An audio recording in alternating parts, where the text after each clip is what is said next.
할렐루야. 주님의 평강이 우리 성도님들에게 가득하기를 축복합니다. 오늘의 말씀의 제목은요, 믿음의 가정입니다. 오늘 다가오는 주일날 이제 우리 아이들이 이제 믿음의 가정이라는 이 주제로 또 하나님의 말씀을 보게 되어질 거예요. 지난 주일날 제가 말씀드렸던 것처럼 5월은 가정의 달이다 보니까 이제 가정에 관련되어져 있는 그런 말씀들을 우리 아이들도 그렇고 우리 어른들도 그렇고 함께 또 그렇게 접하게 되는 것 같습니다. 자, 먼저 우리 아이들이 믿음의 가정이라는 이 제목으로 말씀을 대하기 전에 오늘 먼저 우리가 좀 이 믿음의 가정에 대해서 좀 한번 좀 생각해 봤으면 좋겠습니다. 여러분, 우리가 자녀들을 위해서 기도할 때 그렇게 기도하잖아요. 나의 자녀가, 내 아들이, 내 딸이 믿음의 가정을 이루게 하여 주시옵소서. 여러분, 그런 기도 하세요, 안 하세요? 하시죠, 그죠? 저 또한 그렇게 기도하고요. 또 제가 성도님들의 가정에 가서 결혼하지 않은 아직 지체들이 있으면 제가 항상 그렇게 기도하죠. 믿음의 가정을 이루게 해달라고. 근데 여러분, 우리가 믿음의 가정이라고 여러분 생각하면 첫 번째로 되어져야 될 게 뭘까요? 일단 우리가 일반적인 경우를 이야기하는 겁니다. 일반적으로 믿음의 지체를 만나야 되죠. 믿음의 형제, 믿음의 자매를 만나서 이제 믿음의 가정을 그렇게 이루기를 위해서 기도합니다. 근데 거기서 우리의 생각이 끝날 때가 많은 것 같아요. 그러니까 이제 믿음의 사람, 믿음의 배우자를 만나면 믿음의 가정을 이룬다 라고 우리가 생각하는 경우가 많다라는 거죠. 사실은 여러분, 믿음의 형제를 만나든 믿음의 자매를 만나든 중요한 것은 그 다음이지 않습니까? 믿음의 가정이라는 것은 단순히 그냥 믿는 사람을 만나서 결혼하는 것이 믿음의 가정이 아니더라고요. 여러분, 믿음의 가정이라는 그 정의가 뭘까요? 어떻게 우리가 이 믿음의 가정의 정의를 내려야 될까요? 저는 믿음의 백성들이 만나서 그리스도를 주로 섬기면서 말씀의 기준으로 살아가는 가정, 그런 가정이 저는 믿음의 가정이라고 생각되어져요. 그냥 단순히 그냥 믿는 사람 만나는 것, 그래서 자연적으로 믿음의 가정이 이루어진다라고 저는 생각하지 않아요. 믿음의 사람이 만나도, 교회를 다니는 사람들이 만나도 그 사람들이 주의 말씀을 기준으로 살아가야 되는 거죠. 그래야 그 가정이 믿음의 가정이다라고 그렇게 말할 수 있는 것 아니겠습니까? 특별히 여러분, 가족 구성원들 가운데에서도 말씀을 기준으로 대하는 가정, 그러니까 가족의 구성원들에게 말씀을 기준으로 말하고 행동하는 그런 가정이 믿음의 가정이다라는 거예요. 여러분, 믿음의 가정이라고 이야기하면서 겉으로는 드러나는 종교적 행위는 있지만, 그러니까 주일날 예배를 드리는 어떤 그런 모습, 헌금을 드리는 그런 모습, 어떤 그렇게 겉으로 드러나는 종교적 모습은 있지만, 가족의 구성원들 가운데 서로를 대할 때 그 비성경적인 어떤 모습으로 대하는 모습, 만약에 그렇게 서로를 대하고 그렇게 서로를 바라본다면 그 가정은 과연 믿음의 가정이라고 할 수 있는가? 라는 문제 제기를 제가 지금 하고 있는 거예요. 그래요, 여러분, 제가 지금까지 사역을 쭉 해오면서 그런 가정들을 의외로 많이 봤어요. 교회를 다니는데, 두 분 다 교회를 다니고 자녀들도 다 교회를 다니는데 말씀의 기준으로 서로를 바라보지 않아요. 말씀의 기준으로 서로를 대하지 않아요. 그런 가정들이 너무너무 많더라고요. 그러다 보니까 주님 안에 있는 것 같은데 주님 안에서는 경험할 수 없는 그런 상처들을 주고받더라고요. 그러면서 힘들어하고 고통스러워하는 가정들이 너무 많더라는 것이죠. 분명히 믿는 사람들끼리 결혼을 했는데 서로를 대하는 방식이나 서로가 생각하는 것들이 세상과 다르지 않더라는 것이죠. 그럼 여러분, 그 가정 믿음의 가정이라고 할 수 있을까요? 신앙은 가진 것 같아 보이지만 가정의 구성원들을 대하는 그 태도가 세상 사람들과 다르지 않는다면 저는 믿음의 가정이 아니다 라고 그렇게 이야기하고 싶어요. 정말 믿음의 가정이라면 부부 사이에, 그리고 자녀와 부모 사이에 분명한 그 성경적인 기준을 가지고 서로를 대하는 것이 진정한 믿음의 가정이다라는 것이죠. 여러분께 여쭤볼게요. 앞선 이러한 관점으로 우리가 이야기를 한다면 우리의 가정, 여러분들의 가정, 그리고 저의 가정도 마찬가지고 우리의 가정은 여러분 믿음의 가정 맞을까요? 우리의 가정이 믿음의 가정인지 아닌지 점검을 하려면 먼저 가정에 대한 그런 어떤 성경적인 말씀들을 통해서 우리의 가정들을 돌아보면 되지 않겠습니까? 그 중에서 여러분 에베소서의 말씀에는 부부 관계에 대해서, 그러니까 오늘 본문 앞에 말씀에 5장의 말씀에 보면 부부 관계에 대해서 이제 어떻게 서로를 대해야 되는지, 어떻게 서로를 바라봐야 되고 어떻게 서로에게 대해야 되는지에 대해서 나와 있고요. 그리고 오늘 본문에서는 자녀들과 부모 관계에서 어떻게 해야 되는지 그런 말씀들이 나오고 있어요. 자, 이런 말씀을 살펴보면서 우리의 가정을 뒤돌아보면 우리의 가정이 믿음 가운데 온전히 서 있는 가정인가, 아니면 그냥 교회 다니기 때문에 그냥 형식적으로 믿음의 가정이라고 부르는가에 대해서 우리가 점검해 볼 수 있을 것 같아요.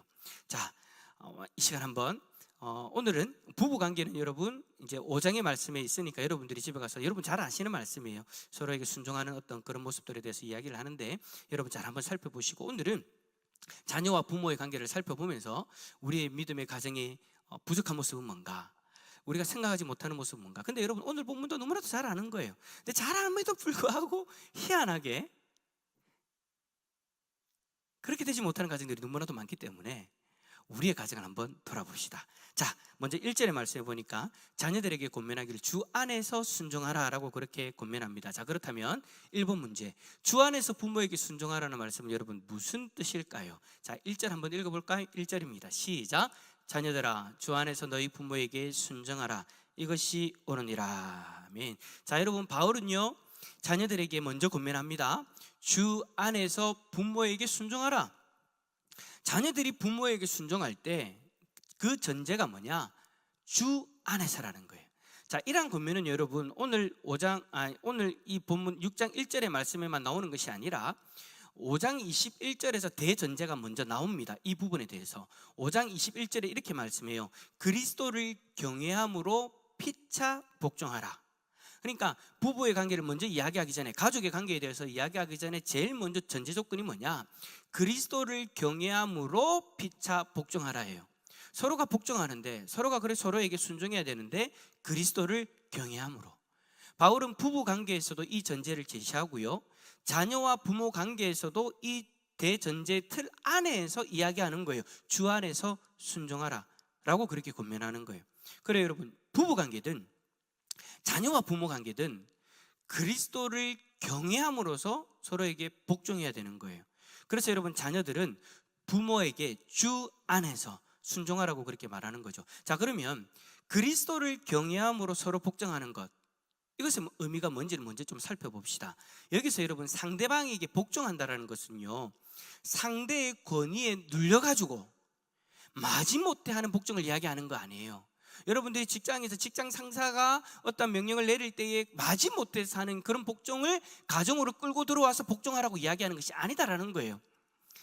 이것은 여러분 스스로가 자발적으로 자기 자신을 상대방보다 낮추어 섬긴다라는 것을 이야기하는 거예요. 그러니까 여러분, 남편이 아내에게, 아내가 남편에게, 자녀가 부모에게 복종할 때, 서로가 복종하게 되어질 때에 자발적으로 자기 자신을 낮추어서 섬기는 거예요. 그러니까 그 자발적인 동기가 뭐냐가 중요한 거겠죠. 그게 바로 그리스도를 경외함으로예요. 그리스도를 경외하는 그것이 우리에게 원인이 되어져서 우리 서로가 서로에게 복종해야 된다라는 거죠. 여러분, 그리스도를 경외한다라는 것은요, 그리스도 앞에서 떨리는 마음과 그리고 그리스도를 섬기는, 사랑으로 섬기는 그런 마음들을 다 포함하고 있는 거잖아요. 그래서 여러분, 그리스도를 경외함으로 피차 복종한다는 말은 서로 간에 말하고 행동하는 것이 그리스도 앞에서 죄가 되어지는 것은 아닌가 두렵고 떨리는 모습으로 서로를 돌아보고 스스로를 돌아보고, 그러고 나서 그리스도를 사랑하는 마음으로 상대방에게 순종해야 되는 그 모습이 되어져야 된다. 그것이 바로 그리스도를 경외함으로 피차 복종하는 모습인 거예요. 부부 간에도 그렇고 부모와 자식 간에도 마찬가지예요. 너희 부모를 주 안에서 순종하라. 이 말은 여러분, 부모에게 순종하는데 그 순종이 그리스도 앞에서 죄가 되는가 죄가 되지 않는가, 두렵고 떨리는 마음으로 그리스도 앞에서 자신의 모습을 돌아보고 스스로를 점검하면서 그리스도를 사랑하는 마음으로 부모의 그 말에 그 겉면에 순종해야 된다라는 것이죠. 만약에 여러분 부모가 자녀에게 무언가를 요구하는데 그 요구가 그리스도 앞에서 죄가 되어진다면 그 자녀는요, 그 요구에 대해서 순종하면 안 된다라는 거예요. 우리는 왜 이 뒷부분은 이야기하지 않고 앞부분만 이야기하잖아요. 주 안에서 부모에게 순종하라, 순종해! 라고 이제 이야기는 하는데, 거꾸로 이것이 주의 뜻이 아니면, 주님의 안이 아니고 주님의 바깥, 그러니까 주님 앞에서 죄가 되어지는 그런 모습이면 순종하라는 거예요, 말라는 거예요? 순종하지 말라라는 의미도 들어가 있는 거예요. 예를 든다면 여러분, 우리가 자주 이제 이런 부분들에 대해서 고민을 많이 하는데, 가족 모두가 교회를 다 다니는데 자녀가 이제 고3이 되어졌어요. 근데 그 고3의 자녀에게 부모가, 야, 고3이라는 기간 참 중요하잖아. 1년 동안 예배 잠도 빠져도 아무 상관없어. 예배 빠지면서 예배 빠지고 학교에 보충 수업 가야 되잖아. 보충 수업 가. 끝나고 나서 학원 가야 되잖아. 학원 가. 1년만 그렇게 해. 라고 여러분, 부모가 자녀에게 요구한다면 그 요구에 순종해야 돼요? 순종 안 해도 돼요? 오늘 본문의 원리대로 이야기하면 순종하지 말라라는 거예요. 주를 경외함으로 피차 복종하라고 했잖아요. 주님 앞에 그게 죄가 되어질 것 같으면 그 자녀가 스스로를 생각했을 때, 이건 하나님 앞에서 죄잖아요. 하나님 앞에 예배 안 드리면 안 되잖아요. 그것이 내가 죄라는 것을 알게 되어졌고, 그걸 내가 주님 앞에서 두려워하는 마음으로 내가 깨닫게 되어졌을 때, 아무리 부모가 그렇게 이야기를 해도, 아니요, 저는 예배를 지켜야 돼요, 예배 자리로 나아가야 돼요, 주의를 지켜야 돼요 라고 이야기하면서 주님이 기뻐하시는 그 뜻을 따라가야 된다는 것을 이야기하는 거죠. 자, 이렇게 이야기하면 에이, 목사님 그런 사람들이 어디 있습니까? 라고 이야기하실 수 있는데, 의외로 여러분 그런 가정 많습니다. 예전에 제가 어떤 사람들도 봤냐면 중직자 가정에서도 여러분 그런 말도 안 되는 일들이 일어나더라고요. 실제로 그런 이야기를 하는 걸 제가 여러분 그 청소년 사회 갈 때 들었어요. 아이들한테 그렇게 얘기해요. 1년만 참아. 그 전까지는 2학년 때까지는요, 여러분, 고2 때까지는 뭐 앞에서 찬양도 열심히 하고 교회 일도 열심히 하고 막 그렇게 했어요. 근데 애가 안 보여. 그래가지고 이제 전화를 해보니까 우리 엄마가, 우리 아빠가 교회 나가지 말아요, 1년 동안만. 야, 진짜 그런 일이 있더라고요. 그러면서 학교 그 보충 수업도 가야 되고 학원도 가야 되니까 1년 정도 빠져도 상관없어. 그 요구를 부모가 아이들에게 하는 거예요. 그런 이야기를 들으면 저는 여러분 무슨 생각이 들까요? 걱정이 되어지는 거예요. 무슨 걱정이 되냐면, 저 아이한테는 1년이 작을 수는 있기는 있겠는데 만약에 그 1년 동안에 예수님 오시면 어쩌지? 1년이라는 시간이 그냥 우리가 생각하는 것처럼, 저 아이의 수명은 한 80, 90은 될 거야. 근데 1년이 80년, 90년 중에 1년 뭐 아무것도 아니지라고 생각할 수 있지만, 우리가 주님 언제 오시는지 모르잖아요. 주님이 그 아이의 인생을 하나하나 다 살펴보고 계시는데, 그 1년이라는 시간 동안 주님 앞에 예배를 드리지 않는다? 근데 마침 그때 또 주님이 오시네요. 그래서 거기서 끝인 거야. 더 이상 인생은 없는 거야 라고 되어지면 어떻게 되어질까라는 그냥 인간적인 걱정이 딱 들기 시작하는 거예요. 그리고 그런 일들을 경험한 집사님이 이제 자기가 이제 고3 때 그런 일이 있었습니다라고 그렇게 저한테 이야기하면서 하는 얘기가 뭐냐면, 지금 와서 돌아보면 정말 후회된다라고 이야기하더라고요. 그 말에는 부모에게 순종하지 않아도 되는데, 오늘 말씀을 보면서 부모에게 순종하지 않고 예배 자리를 지켰어야 되는데 내가 주를 경외함으로 피차 복종하지 못했다. 주님을 두려워해야 되는데 부모님을 더 두려워한 것 같다. 주님 앞에서 더 내 모습을 놓고 주님 앞에서 내가 온전히 서기 위해서 그렇게 발버둥을 쳤어야 되는데, 내가 주님이 아니라 부모님을 더 기쁘게 해드리기 위해서 내가 그런 것 같다. 근데 그 시간을 돌이키려고 하니까 안 돌이키지잖아요. 과거로 어떻게 돌아가요? 그 잃어버린 1년이잖아요, 이 사람에게는. 그래서 그분이 그러는 거예요. 그거 행복하는데 정말 오래 걸렸다고. 1년 동안 그렇게 쉬고 나서 대학교 가가지고 신앙생활 제대로 되겠어요? 안 되더라는 거예요. 직장에 가서도 제대로 안 되더라는 거예요. 근데 어느 순간 하나님 은혜를 주셔가지고 다시 이제 열심히 그렇게 신앙생활하는 그런 모습으로 회복되어지긴 했지만, 그 시간을 돌아볼 때 너무 아깝다라는 거죠. 내가 주님 앞에 더 은혜를 누릴 수 있었는데. 그래요, 여러분, 부모의 요구니까 아이들 입장에서 들을 수밖에 없었던 것 같아요. 이러한 요구, 오늘 말씀대로라면 그런 거예요. 자녀 입장에서 순종할 필요 있다 없다? 없다라는 거예요. 주 안이 아니기 때문에. 근데 우리는 항상 이 반대편만 이야기하는 것 같아요. 순종해, 주 안에서 순종해. 근데 그 뜻이 주의 뜻이 아니라면, 부모의 요구가 주님 안에서의 그 뜻이 아니라면 그 자녀는 어떻게 해야 되는가? 오늘 말씀의 원리대로라면 아니라는 거예요. 거기에 대해서는 순종할 필요가 없다라고 얘기하는 거예요. 자신의 믿음을 지키고 그리스도를 경외해야 되는데 부모의 요구가 이와는 정반대가 되어지니까 순종할 수 없는 거죠. 하지만 부모의 요구가 그리스도를 경외하는 것이라면, 부모의 요구가 주 안에서의 일이라면 자녀는 여러분 반드시 순종해야 되는 거예요. 여기 지금 보면 우리 자녀분들이 세 분이 계시는데 주 안에서의 뜻이라면 반드시 순종해야 된다는 거예요. 주 안에서 부모에게 순종할 수 있기를 축복합니다. 근데 여러분, 주 안에서 그리스도를 경외하기 위한 요구라면 자녀는 당연히 그 요구에 겸손히 자원하는 마음으로 순종해라. 여러분, 골로새서 3장 20절에서 동일하게 이야기하는데요, 바울은 자녀들에게 뭐라고 이야기하냐면 모든 일에 순종하라 라고 그렇게 권면해요. 그러니까 부모가 그리스도를 경외하는 일로서 주 안에서 이야기하는 모든 일, 바울은 그 모든 일에 대해서 부모에게 순종하라라고 그렇게 이야기를 하는 거예요. 그 모든 일에 자녀들은 순종해야 됩니다. 그리고 그 순종에 머물 것이 아니라 바울은 그 다음 뭐라고 이야기합니까? 부모를 공경하라라고 그렇게 말하죠. 이것이 약속이 있는 첫 계명이다라고 말합니다. 자, 그렇다면 이번 문제, 약속이 있는 첫 계명이란 말씀은 무슨 뜻입니까? 2절, 네 아버지와 어머니를 공경하라. 이것은 약속이 있는 첫 계명이니라고 그렇게 말씀해요.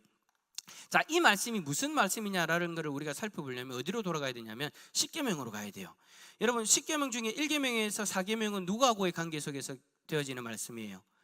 하나님하고의 말씀 속에서 관계되어지는 그런 말씀이죠. 하나님을 사랑하는데 어떻게 사랑해야 되느냐, 어떤 모습으로 하나님을 섬겨야 되느냐에 대해서 이야기하는 하나님에 대한 계명이에요. 자, 그리고 5계명부터 10계명까지는 사람과 사람 사이에서 반드시 지켜야 되는 그 계명을 기록하고 있죠. 그 중에서 첫 번째 계명이 바로 내 부모를 공경하라인 거예요.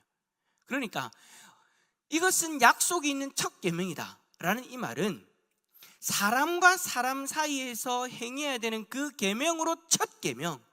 근데 이 첫 계명은 약속이 있는 첫 계명이다라고 그렇게 이야기하죠. 그 약속이 뭐예요? 3절의 말씀처럼 이로써 네가 잘되고 땅에서 장수하리라. 그래요, 여러분, 하나님을 향한 계명 다음으로 첫 번째가 부모 공경이에요. 다른 사람들과의 관계 속에서 어떤 계명보다도 제일 우선시 돼야 되는 계명, 가장 중요한 계명, 그게 바로 부모를 공경하라. 이 계명을 하나님이 제일 먼저 언급하시죠.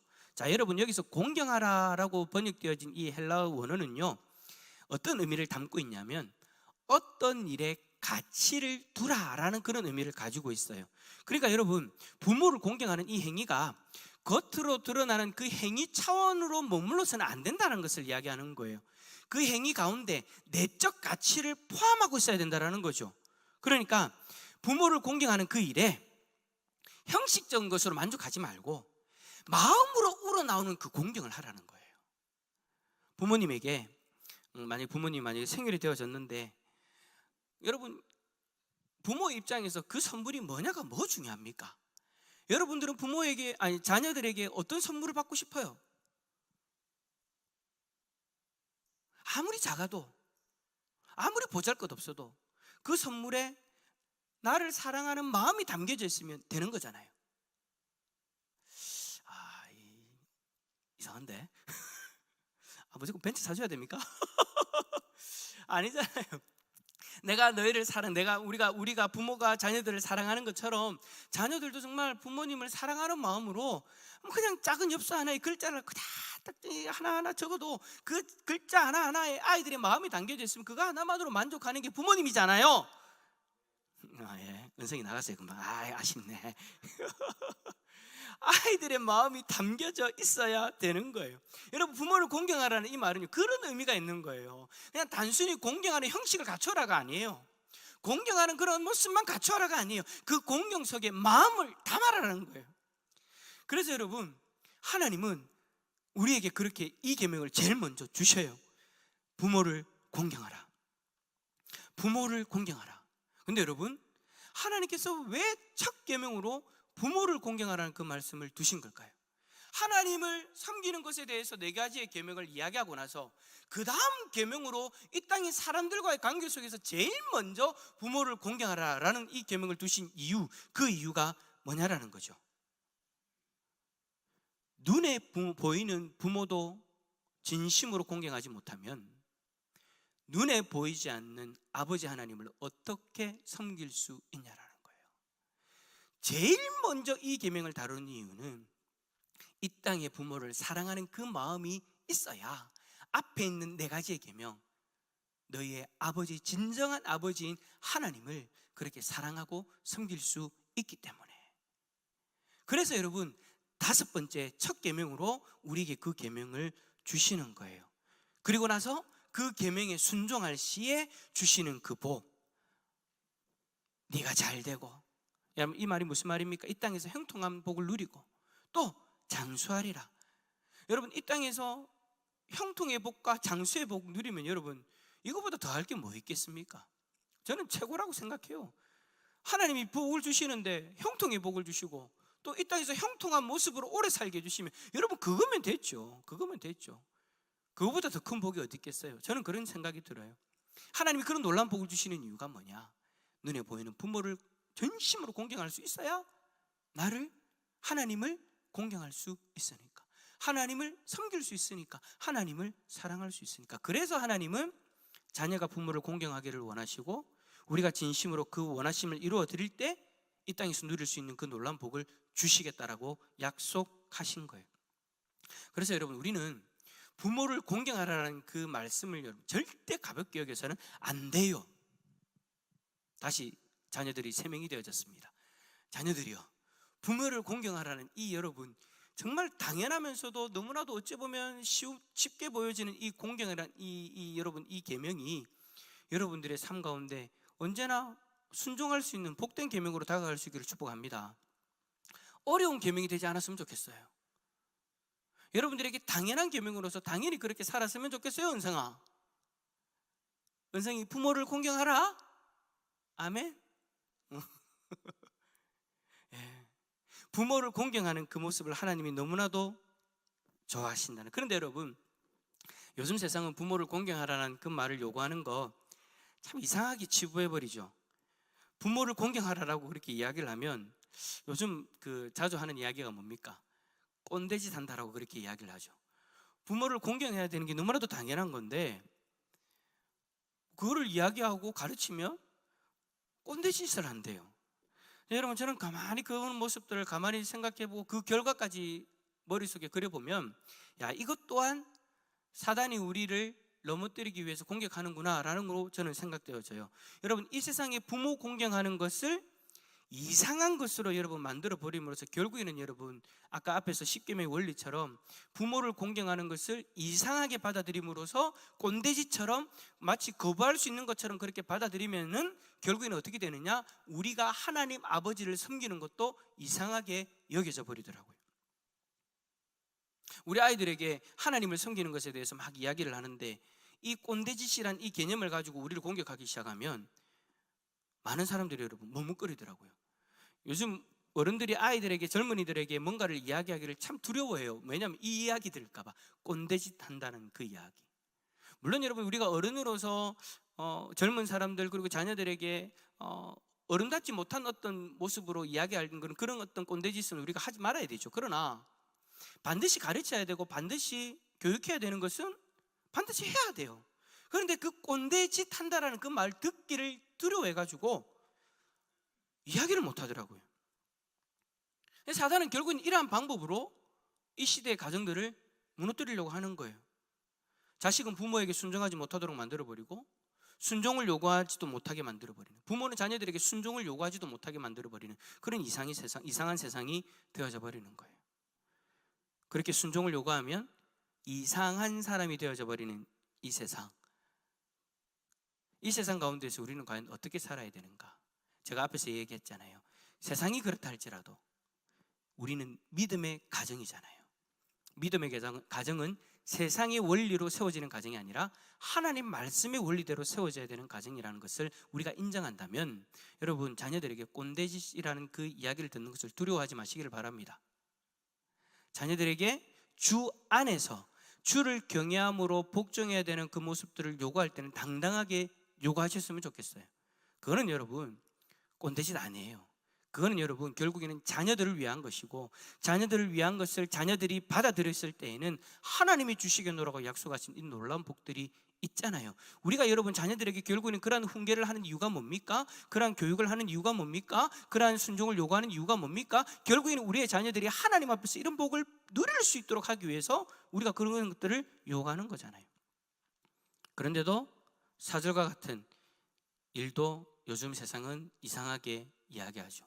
부모는 자녀를 어떻게 양육해야 됩니까? 4절 말씀 읽어봅시다. 시작. 아비들아, 너희 자녀를 노엽게 하지 말고 오직 주의 교훈과 훈계로 양육하라. 아멘.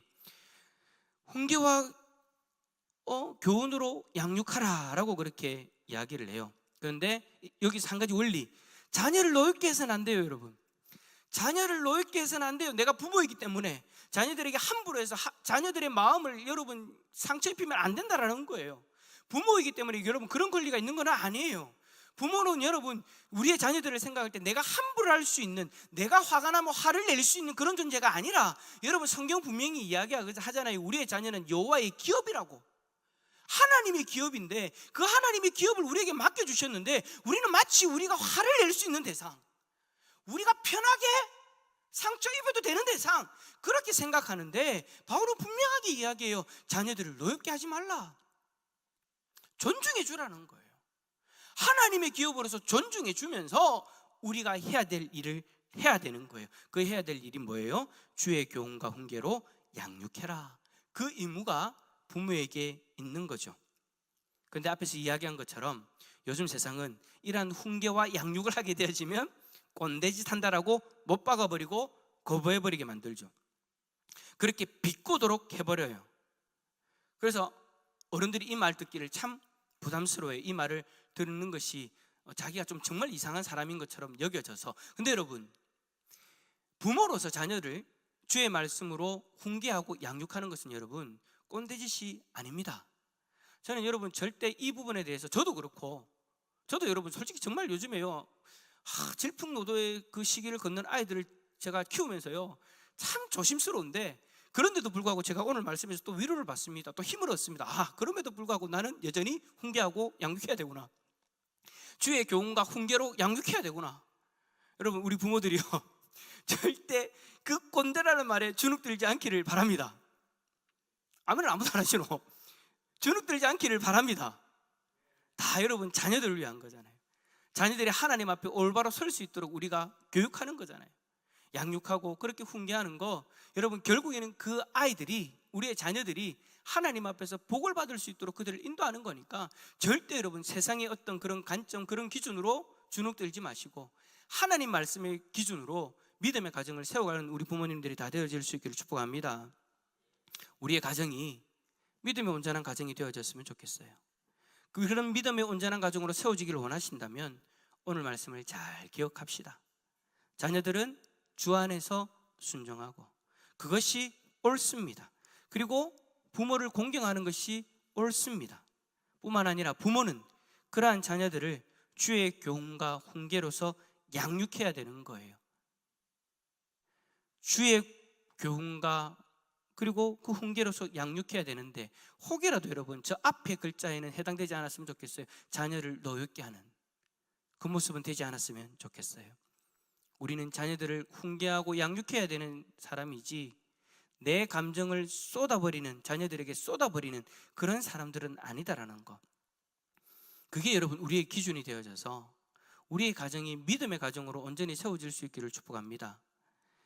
만약에 이러한 모습이 없다, 교회는 나오기는 나오는데, 예배는 드리기는 드리는데 집안에서는 말씀의 기준이 전혀 없다?